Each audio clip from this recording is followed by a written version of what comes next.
2006 সালের বিখ্যাত বলিউড ছবি বিবাহ নিশ্চয়ই মনে আছে আপনাদের। বিয়ের ঠিক আগে আগুনে পুড়ে যাওয়া অমৃতা রাওয়ের পাশে যেভাবে এসে দাঁড়িয়েছিলেন শাহিদ কপুর, তা চোখে জল এনেছিল কোটি মানুষের। কিন্তু সিনেমা তো সিনেমাই, বাস্তবে কি এমনটা হয়? হ্যাঁ, হয়।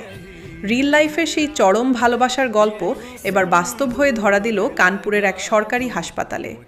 গায়ে হলুদের রাতে আগুনে ঝলসে যাওয়া হবু স্ত্রীর পাশে দাঁড়িয়ে এক তরুণ প্রমাণ করলেন, ভালোবাসা শুধু রূপের নয়, আত্মার।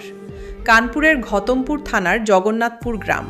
22 বছরের তরুণী শ্বেতার বিয়ে উপলক্ষে বাড়িতে তখন উৎসবের আমেজ। চলছিল গায়ে হলুদের তোড়জোড়, আত্মীয়দের পাত পেড়ে খাওয়ানো। ঠিক তখনই ছন্দপতন। রান্নার জায়গায় আচমকাই লিক করে একটি গ্যাস সিলিন্ডার। আগুন নেভানোর হুড়োহুড়িতে উল্টে যায় ফুটন্ত তেলের কড়াই। দাউ দাউ আগুনে নিমেষের মধ্যে ঝলসে যান কনে শ্বেতাসহ পরিবারের 11 জন সদস্য।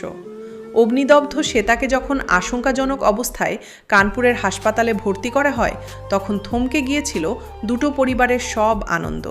সবাই যখন ভাবছেন বিয়েটা বোধহয় ভেস্তেই গেল, তখনই দেবদূতের মতো এগিয়ে এলেন হবু পাত্র। রূপের মোহ ভুলে সমাজকে বুড়ো আঙুল দেখিয়ে তিনি সিদ্ধান্ত নেন, এই কঠিন সময়েই তিনি শ্বেতার হাত ধরবেন। আর এই পবিত্র ইচ্ছাকে সম্মান জানাতে এগিয়ে আসেন হাসপাতালের ডাক্তার ও নার্সরা।